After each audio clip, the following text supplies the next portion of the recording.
জাল জালালি ওয়াল ইকরাম 111 বার পরে পানিতে ফু দিয়ে ওই পানিটা বাসার চারপাশে ছিটিয়ে দিলে কি হয়? আমরা অনেকেই কিন্তু ঘরের ভিতরে বরকত চাই। এই বরকত যদি আপনি পেতে চান, অভাব দূর করতে চান, খুবই গুরুত্বপূর্ণ একটি আল্লাহ তাআলার গুণবাচক নাম হচ্ছে ইয়া জাল জালালি ওয়াল ইকরাম।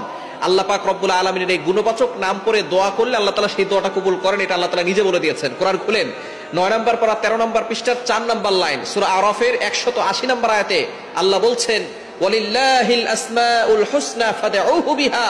আল্লাহ পাক রব্বুল আলামিন জানিয়ে দিয়েছেন আল্লাহ তাআলার এই গুণবাচক নাম করে যদি কোনো ব্যক্তি দোয়া করে আল্লাহ তাআলা সেই দোয়াটা কবুল করে নেন, অ্যাকসেপ্ট করে নেন। সুতরাং ইয়া জাল জালালি ওয়াল ইকরাম আল্লাহ তাআলার গুণবাচক নাম, এই নাম পড়ে আপনি 111 বার পরে যদি পানিতে ফু দেন, ওই পানিটা একটা বরকতময় পানি হয়।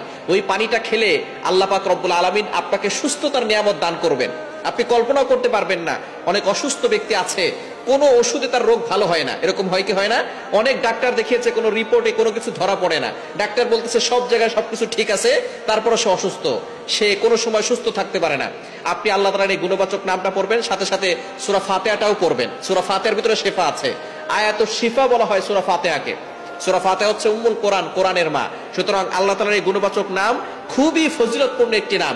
আল্লাহ তাআলা এই নামের বদৌলতে আপনাকে বিপদ থেকে হেফাজত করবেন, আল্লাহ তাআলা আপনাকে সুস্থ করে দিবেন, ঘরের ভিতরে রোগ ব্যাধি আল্লাহ পাক রব্বুল আলামিন দূর করে দিবেন। সুতরাং এটা পানিতে পড়ে ওই পানিটা যদি আপনি খেতে পারেন, আল্লাহ পাক রব্বুল আলামিন আপনাকে শিফা দান করবেন।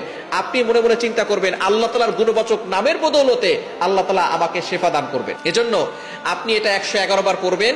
111 বার পরে পানিতে ফু দিয়ে পানিটা যদি আপনার ঘরের চারপাশে ছিটিয়ে দেন, তাহলে 1 নাম্বার হচ্ছে আপনার ঘরের সকল অসুস্থতা দূর হয়ে যাবে। রোগ ব্যাধি আল্লাহ পাক রব্বুল আলামিন এই নামের উসিলায় সবকিছু দূর করে দিবেন, এবং আল্লাহ পাক রব্বুল আলামিন ওই ঘরের ভিতর থেকে অভাব দূর করে দিবেন, এবং আল্লাহ পাক রব্বুল আলামিন ওই ঘরের ভিতরে বরকত দান করবেন। এবং ইয়া জাল জালালি ওয়াল ইকরাম যদি আপনি 111 বার পরে দোয়া করেন, আল্লাহ পাক রব্বুল আলামিন সেই দোয়াটা কবুল করে নেবেন। অবশ্যই আপনি ওযু করে আমলটি করার চেষ্টা করবেন। ওযু করে আমল করলে এরপরে দুরূদ শরীফ পড়ে আমলটি করবেন।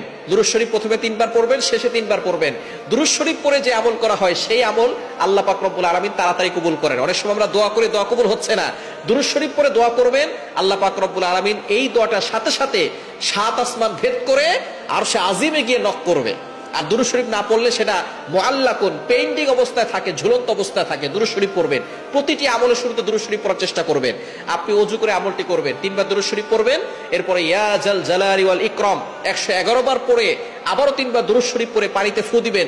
ওই পানিটা খাবেন, আল্লাহ পাক রব্বুল আলামিন সুস্থতার নিয়ামত দান করবেন, এবং ঘরের চারপাশে ছিটিয়ে দিবেন। দেখবেন আল্লাহ তাআলা ওই ঘর থেকে অভাব দূর করবেন, আল্লাহ পাক রব্বুল আলামিন রিজিক প্রশস্ত করবেন, আল্লাহ পাক রব্বুল আলামিন ওই ঘরের ভিতর থেকে রোগ ব্যাধি দূর করে দিবেন, এবং আল্লাহ তাআলা ওই ঘরের ভিতরে বৃষ্টির মতো রহমত দান করবেন, আল্লাহ পাক রব্বুল আলামিন বরকত নাজিল করবেন, এবং আল্লাহ পাক রব্বুল আলামিন দোয়া কবুল করবেন। যদি ঘরের ভিতরে শান্তি পেতে চান, ঝগড়াঝাটি লেগেই থাকে, অশান্তি লেগেই থাকে, আপনি আমলটি করতে পারেন। আল্লাহ পাক রব্বুল আলামিনের এই গুণবাচক নামের পাওয়ার দেখে আপনি অবাক হয়ে যাবেন। আল্লাহ পাক রব্বুল আলামিন আমাদের সকলকে আমলটি করার তৌফিক দান করেন।